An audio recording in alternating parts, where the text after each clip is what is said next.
Okay, yeah. Right. Great. There. We're working. I'm talking to Kate Lloyd-Williams, who works in the Mekong Delta area for the IFC, the International Finance Corporation, which is the commercial arm of the World Bank. Yeah. And you've been at this discussion all this morning, Kate. Boring academic rubbish or what? No, I think interesting. I think we're getting to an interesting point where we, to be honest, haven't had enough data around this area to inform the debate, and particularly to inform governments and donor agencies. And I think what we're seeing this morning is this is starting to come together. I know myself, I've been bugging ODI and my colleagues in the World Bank to say, you know, we clearly know we want to generate significant impact through tourism development in the Mekong. How do we do that? There must be good practice out there that we can leverage and learn from. We don't want to be reinventing the wheel. And unfortunately, the story to date has been small-scale anecdotal examples at best of where actually tourism has generated impact for poor people. And what my stakeholders, our donors and the IFC are looking for is how can tourism generate impact at scale? So how can we lift thousands or millions of people out of poverty? Because with the Millennium Development Goals in mind, that's where we've got to be focusing. The Millennium Development Goals have been... Okay. As I understand it, the Millennium Development Goals are our commitment to eradicate poverty, or certainly seriously reduce it by the year 2015. And it looks as though we're slipping a little bit from those goals at the moment, Kate. And what do you think? I mean, if you had a vision for what would happen in your area, what would it be as far as poverty reduction is concerned? I mean, I think one of the key questions really from a tourism point of view is making the case that it's tourism as opposed to other sectors that are going to deliver the largest numbers of people out of poverty. And I think, to be honest, we don't have enough data today to make a convincing case. So what we're finding that donors and governments who will be looking to show that they have brought people out of poverty in however many years' time, what they're having to think about now is we think we're slipping, therefore we've got to be much more focused in where we invest our time and money. And is it tourism or is it agriculture where many of the rural poor are living and working? And this is actually one of the big constraints for tourism at the moment. So unless we can show convincingly that if there's large numbers of jobs created and those jobs or the revenue streams will be going to the people in the rural areas or the poorer areas in the countries we're working in, then we're actually going to lose out in the competition, if you like, for development money. Yeah. And I understand that you've actually done some work on understanding how tourism spend affects poor people in your area. Could you talk about that a little bit? Sure. Coming back to sort of the bigger goals in terms of where you get most return on investment, my colleagues in IFC actually did some work recently with Oxfam Hong Kong, looking at the potential to develop the bamboo sector and how many people that could bring out of poverty. And the results from that seemed very encouraging, not least because bamboo is a very good sector in terms of environmentally friendly, high proportion of women, high proportion of rural people. So with that methodology, we've tried to apply that into the tourism sector to say, what can that approach tell us about the potential for tourism to generate impact and impact poor? So what we've done is we've taken that approach and worked with Oxfam Hong Kong again in a joint partnership to look specifically at Siem Reap initially, to look at what is the spending going on in Siem Reap and how much of that is benefiting poor people. Now we've taken a fairly standard definition of the international definition of people under $1 a day, and also that appear to have a fairly poor background. So for example, we asked some simple questions around the type of house that their family were living in. So one of the challenges we have in this area is being able to benchmark and compare destinations. which is why we didn't take the Cambodia poverty line, because it's different to Laos, it's different to Africa. So what we wanted to be able to do was look at, what is the impact happening today, and not surprisingly we found that looking at a fairly narrow definition of poor people, it's probably around 5 to 10% of spending that happens locally that actually benefits poor people. Now what we've done, which is different, is we've actually looked at the differential spending patterns between the different segments. So because we're looking for impact at scale, we've looked at the major markets driving the market into CIMRIC, which is Koreans, the Japanese, the Americans and British, because we believe if we could find ways that we could perhaps influence the big numbers of tourists going in, you don't have to necessarily influence a big number so much to create a proportionately bigger impact for the poor people. So we've looked at in detail the spending within those segments, how they spend, how much of that goes to poor people, which supply chains they're interacting in, which shops, restaurants, hotels, so that we can come up with effectively a pro-poor dollar impact per day for each of those segments. And then what we can do is look at where the differences occur, which can highlight some potential gaps and opportunities for intervention, and also highlight in terms of where we could target strategically, where governments could target strategically, to try to proactively grow the pro-poor yield from the tourists in 3 to 5 to 10 years' time. So you truly believe that tourism has potential Yeah. to assist with poverty eradication around the world? Yeah. Do you feel that, number one, are we doing enough about it? Are we doing the right things? And then also, do you think how much part the industry has to play in it? I noticed that today we've got 2 or 3 people from the travel and tourism industry, but generally speaking, it's an academic discussion, and apart from people like yourself who are donors in this area. I think it's a very good point, and tourism is clearly an industry that is it is largely driven by the private sector, and in many cases needs to at least have good public-private sector partnerships.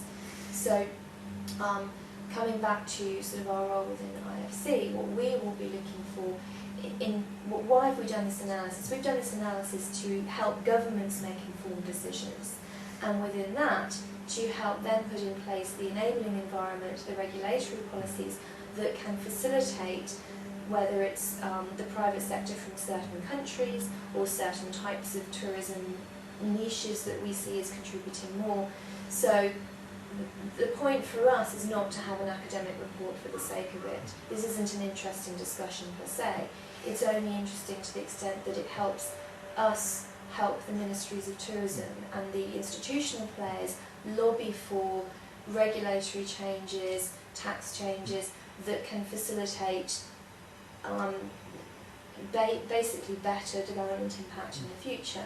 So what, as I say, we will be hoping is that we can then take this to the various government players, but also involve the private sector players who could potentially, by bringing in either certain types of tourists or work to partner with them if we can identify whether it's, for example, certain types of tour groups or certain countries. You can then look at developing proactively linkages and making more favourable arrangements for the people who you want more of. And I understand that your particular mission in the area is private sector development. Yeah. But it has a point that's been made to me again and again, is that the World Bank is really one of the very few world organisations that can talk to governments and can talk to the private sector. So what you're saying is that an enabling environment, in other words, the right sort of legislation for tourism, will help. So the government has a part. There's another part to play with education in terms of the private sector and assisting them to make linkages. So do you feel that that these things are going to be possible in your area? Do you think that we're talking about, after all, the biggest worldwide industry, that that it would be possible for you to assist that industry to assist in reducing poverty in the Mekong Delta area? I think there's two sides. I mean, I think one of the values of the data we're looking at today is if we can show the private sector, who quite rightly are going to be driven by their profits and their shareholder interests, and that is only right and only natural. If we can show to them actually by encouraging more of this type of tourism, you are having a greater local impact. Actually what we're seeing now is many companies are interested in making that part of their CSR agenda and part of their PR agenda. So if we can provide that data to companies, that can inform the debate and create more practical dialogue, if you like.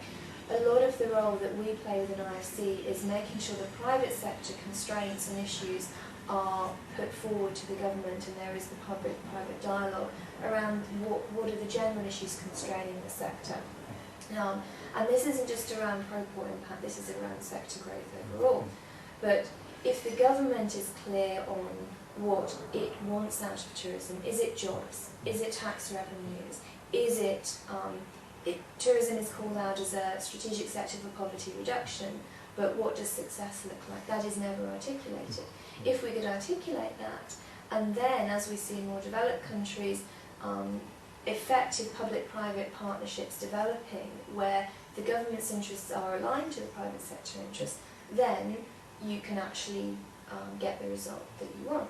Now clearly, if you look at what will come out of the analysis, there will be roles that government needs to take on, such as the basic primary and secondary education of the people to be able to engage in tourism. But equally, if you link to the private sector and you know that you're delivering skills up to a certain level which enables the private sector to train them in the vocational skills, then you can be aligning those interests. So articulate what success means to you in your job as far as pro tourism is concerned. Well, success for me is the tourism sector is contributing to poverty alleviation and through economic growth. So the main focus of my job is not specifically pro-port tourism, but what we're trying to look at is, because our donors are very, very focused on the pro-poor aspects, the gender aspects, and particularly in relation to the Millennium Goals, we're trying to look at sustainable private sector development, and within that, maximising the pro-poor impact within a growing sector. Thank you very much indeed. Thank you. Perfect, thank you. Thank you. Cool. Oh, you're still there? We're off. Good. I'm talking to Jane Ashton, who is Head of Corporate and Social Responsibility for First Choice Holidays. Jane, a lot of boring academic discussion or what? No, I found it very relevant this morning actually. It looks like the Overseas Development Institute and their associates are actually grappling with the same sorts of issues that we're trying to understand as well. Trying to understand how much of the tourism pound actually gets down to helping the poor in destinations and what we can do to maximise that. So it was all relevant. I'd say it needs to be translated into action and possibly translated into language that people in business can understand. Jane, the First Choice has been doing corporate and social responsibility quite a long time now. You've been involved in it as a process there. And one might say that you're probably certainly one of the leaders in the tour operators of the corporate and social responsibility area. Have you got a vision for how First Choice may be helping to benefit people who tourists that are less wealthy than us? We're working quite hard on the challenge in a number of areas to try and maximise the benefits that we can bring to the poor in destinations, and particularly in developing destinations, which are becoming increasingly important for us as business in our strategies, is to fly more people on board. That's definitely where the market demand is. So it's of key interest to us for our customers to be holidaying in destinations where they're welcomed and where they're bringing true economic benefits to the people. So yes, probably you could summarise our activity in those areas in three areas. And first, we work with the Travel Foundation and have done since its inception on a range of projects and destinations, and our overseas and increasingly our UK employees are involved in the projects there to try and maximise the benefits for the local people.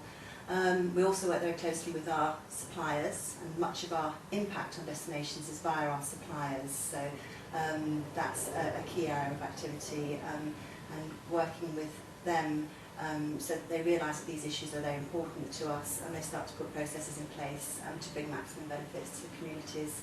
And thirdly, we're working very closely with our overseas area managers and our ground handlers to develop excursions which make the most of people's discretionary holiday spend and try to maximise a lot of that being spent to the direct benefit of local communities. So a lot of activity going on. What we don't know, it's too early to say how successful that's been. It's early days, and we need to put the measurements in place and adjust our thinking as time goes on. Yeah. So you are utterly convinced that there is a benefit to local people from tourism to assist them to get out of poverty. What I'd like to ask you is there a marketing benefit for First Choice as well? Certainly the evidence overall in the market is that people are concerned that the goods and products that they're buying generally are not exploiting people in destinations, that they're actually bringing benefits to people in destinations. And an example of that has been the exponential rise of fair trade, for instance. So we believe in the long term that people will be expecting that of their holiday, their holiday product. Certainly, the experience we've had to date, working with suppliers, working with the Travel Foundation, is that we can actually enhance the customer's experience in destinations. People want to, they get a lot out of eating out locally, buying local crafts, arts and crafts, etc. They have a richer holiday experience if they've had genuine contact with local people, local communities. So to our mind it aligns with our business interests and our customers' satisfaction, as well as benefiting local people. Absolutely. I mean, you did use the word earlier on, welcome, and tourism is the only industry where the customer doesn't only pay money, they also take their body to the destination. A better welcome is something that I suppose everybody's looking for. Now, do you think that your corporate and social responsibility attitudes and the pro tourism initiatives that you're doing with the excursions are getting a better welcome for your customers? Well, certainly our involvement in the initiatives overseas have been very much welcomed by local stakeholders, and also very much welcomed by our suppliers. I mean, these are early days, but yes, I think it will ultimately translate into a warmer welcome for our customers overseas. Okay, now you are one of the very few people in the travel industry that have been committed to corporate and social responsibility for a period of time. And I'm sure that you would agree that many other people in the travel industry would be interested in following your sort of path. Yeah, is there anything that you can say to people, whether they're travel agents or whether they're tour operators, that would help them in that quest? I'd say generally businesses becoming, not just First Choice, but other operators in the market are becoming more interested in these issues. So there are opportunities in day-to-day business and tour operating to start to make tour operating more beneficial to the poor, less damaging to the environment. The Travel Foundation is a wealth of knowledge on the issues, and there's always opportunities to get involved in the Travel Foundation's forum, discussion forum, and often potentially in projects overseas as well. So that's one way to get involved and to understand more about the issues. Now, one thing that's very clear from this meeting today, which is a packed room, but mainly packed with academics, is that the academic discussion for people who are in the private sector is a very much more difficult discussion to follow, because we're talking about private sector initiatives, we're talking about pro-poverty initiatives and sectoral differences and things like that, which are quite complex concepts, and you know, after a few hours it can get a little bit demanding on one's brain, apart from anything else. Now, do you see a time when this kind of discussion would become a little bit more vibrant, and how do you think that might happen? Well, I was greatly reassured by this morning's presentations, because there was some strong evidence there on the sorts of socioeconomic benefits that mainstream tourism is bringing to destinations. And there were all sorts of areas where I felt it would be great for the private sector to get involved and to start to turn this from fairly high-level academic stats and discussion into action on the ground. So I found it actually, quite exciting, because I can see a lot of potential there for institutes such as the ODI and other aid agencies and government agencies and DFID, all of whom are speaking this morning, to get more involved with the private sector. I think in many respects we have a common agenda, and we can actually start to translate some of the learnings into action and provide some of the data gaps that they were talking about this morning. So yeah, I find it potentially quite exciting. Great potential there. The big issue that's kind of the elephant in the room this morning is the fact that we're all worried about global warming. You mentioned the fact that you're talking about a lot of long-haul travel, and obviously it was quite clear that without tourists, the destinations can't benefit in any way. But to take them there, the environment is going to suffer. Now, there have been some suggestions as to how this circle can be squared. How do you feel that there is an opportunity in that area to put those two, global warming and poverty eradication, together? I mean, it is obviously one of the dilemmas that the industry is grappling with at the moment, particularly how to run pro-poor tourism and pro-climate tourism, and certainly reducing the carbon impact of our flying is an absolute major priority across First Choice at the moment, and putting in strategies to minimise the carbon that we use, both through reduction strategies, reduction targets, using green energy wherever possible, investing in technology. So, for instance, the new Dreamliner Boeing 787s, which come on board next in 2009, will be 20% more fuel efficient, and thus emit 20% less carbon, 35% less NOx. But at the end of the day, there's no alternative to kerosene on the horizon. So, despite the fact that we probably operate one of the youngest fleets to highest load factors, so we're probably operating as efficiently as the most efficient airline in the market, we still do need kerosene, and therefore offsetting is also a major part of our strategy. We've recently launched, 2 months ago, we launched our Well Care Fund, which is asking customers for a small contribution, £1 per adult, which the company is matching from November the 1st onwards, departures from November the 1st onwards. And I'm pleased to say, through First Choice channels, through First Choice controlled distribution channels, nearly 50% of our customers are opting to take that up. That's a tremendous It's result, staggering, isn't it? yeah, I it's mean, huge it is a advantage. staggering result that so many customers are actually opting to assist in this way. So we have the carbon offsetting. We have hopefully a carbon neutral airline in the future. We have poverty eradication. What other things can the travel industry do, do you think?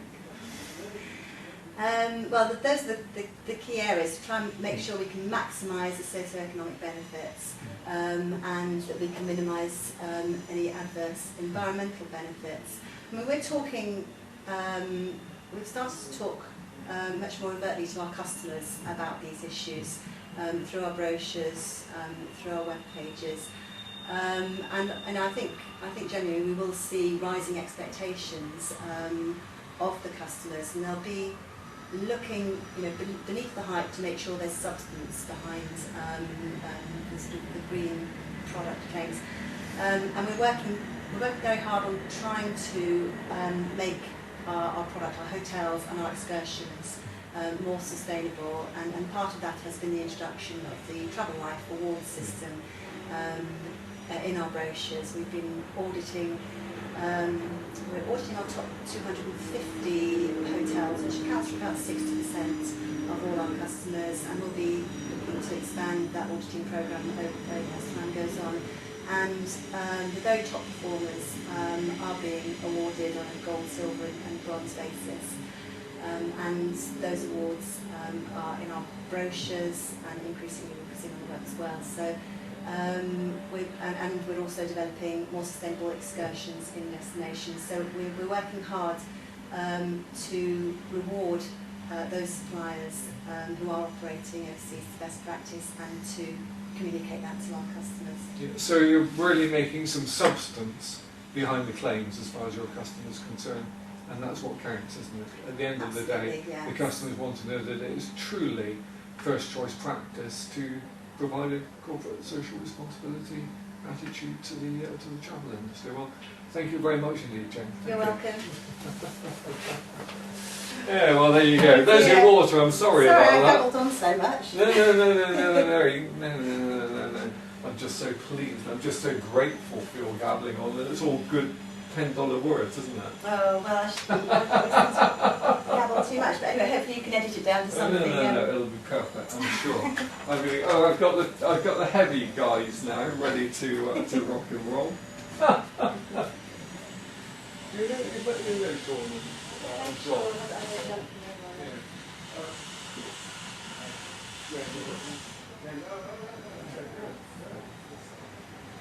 The private sector as it is.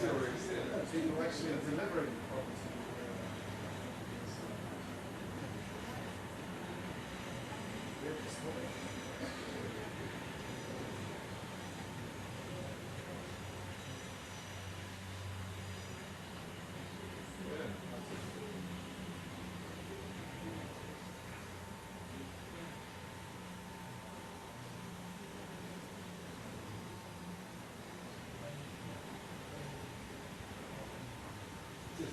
For me, I get to a certain stage in the game, and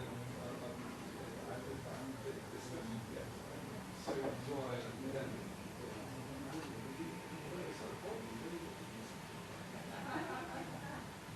Oh, that was a sigh, wasn't it? It's lovely to see. Yes, see you later. Yes. I'm trying to think about your question now. Go on. See you later. Terrifying. Thank you very much. Where do you want us? There, there, on that side there. I go and sit here.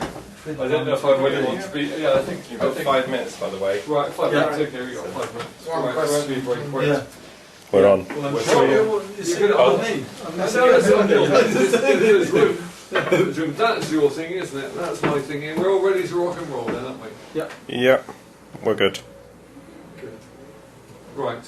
I'm talking to Sean Mann, who works for the World Bank in the tourism sector, and I'm talking to John Mitchell, who's in charge of the tourist department at the Overseas Development Institute. These two gentlemen are the people who organised the conference today, and I'd like to understand from you just how you feel it's gone so far. Sean, you John, you answered that question 5 minutes ago, so off we go. Thank you, Sean. No, I think no, it's going extremely well. I mean, it's the travel industry has got a great reputation for not pitching up, so everyone's here. I think that the presentation's been quite well received, and but the discussion afterwards, I think, has been extremely good. I mean, there's some really good questioning, and I hope that as we in the afternoons we go more for the participatory exercise, I think that's going to be the really interesting bit for me, because obviously we know what we think because we work together, but what private sector operators think and some of the non-governmental organisations, I think it's going to be fascinating. Particularly their role in this whole agenda of opening up the tourism economy to poor and developing countries. I think I sense that non-governmental organisations, private sector might, and perhaps development, say donors, might be struggling to find where their role is with respect to government and with respect to influencing government policy. And that's where I'd like to move that forward and start to talk about legitimate partnerships that we can build on, with perhaps the donors talking at the policy level with the government, but a lot of implementation happening. So that is a sector. unique thing that the World Bank can do, isn't it? It can talk to the government and it can talk to the private sector, which is what it's done. But the other thing that I'd like to ask is that in tourism history we know that the World Bank was key in setting off this current mass tourism in the 1960s. And had major investments in tourism around the world, which enabled the tourism industry to leapfrog into real commercial status. The World Bank's now taking a different attitude, obviously, because although you said this morning that it's got 40 projects, you've got 40 projects with tourism components in them, which is very significant. The World Bank is not quite as overt a player in the tourism industry as it was before. Now, do you think that this will change? No, I think that tourism is recognised just as agribusiness or manufacturing or some of the other service sector industries as one of the economic sectors in the country. I think where we might where the bank will get sort of more involved is in much deeper analytical work at the level of what the bank calls the country assistance strategy, which is the dialogue that it has with whatever government it's talking to. And I think putting tourism on the table at that dialogue is crucially important for moving this agenda forward. And the bank can definitely, and is already doing that. It's already appeared in a dozen of the country assistance strategy discussions in Africa. I've contributed to 7 different country economic memorandums, which are the sort of the background paper, if you like, the background to the budget. On tourism specifically in different countries, and that's completely different. That was not there 2 years ago. It's a real, I think, a shift, a recognition perhaps that tourism has a role, and it's largely driven by countries asking for this. The two of the biggest issues at the moment, one in the development area, the Millennium Development Goals. And in the tourism area is this difficulty of linking tourism to assist poverty with tourism which destroys the environment to a certain extent. So there is that hiatus, there's that argument between tourism at all and tourism that helps the economy. So, so what do you think about those issues? Yeah, I wouldn't see a clear trade-off. I don't think that if you have a kind of tourism that's going to reduce poverty, that necessarily that is more likely to destroy the environment.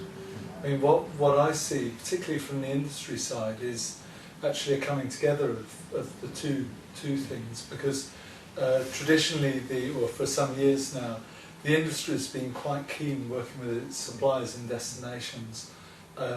It's pursued quite a green agenda, primarily because they've been able to reduce costs and more energy efficient hotels are more efficient to run.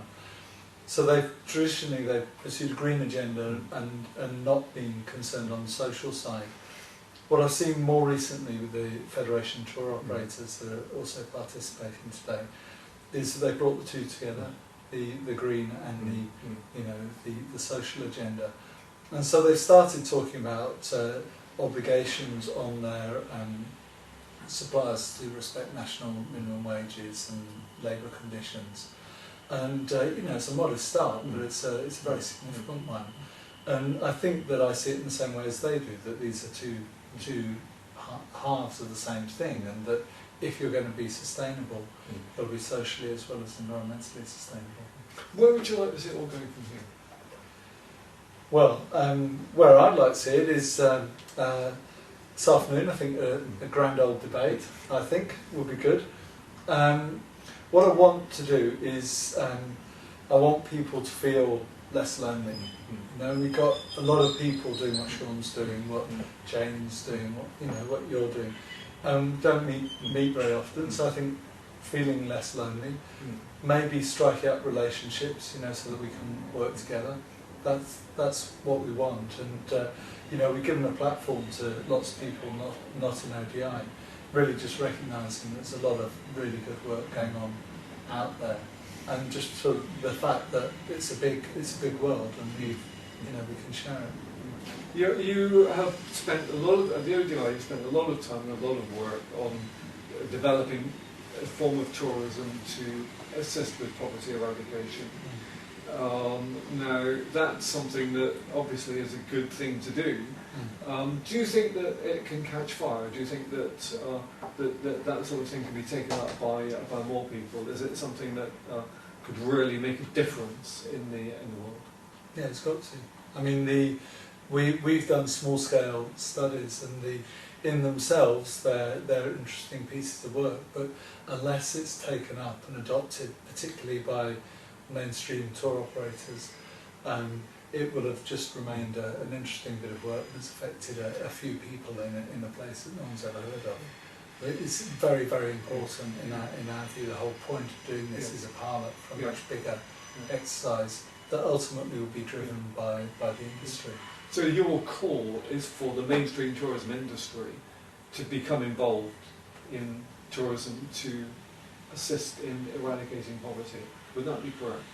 I think it is. I mean, I think they've heard that call, and I think they're already responding to it in quite significant ways. So I don't think it's sort of shouting across a canyon. I mean, I think that they've made very significant steps recently.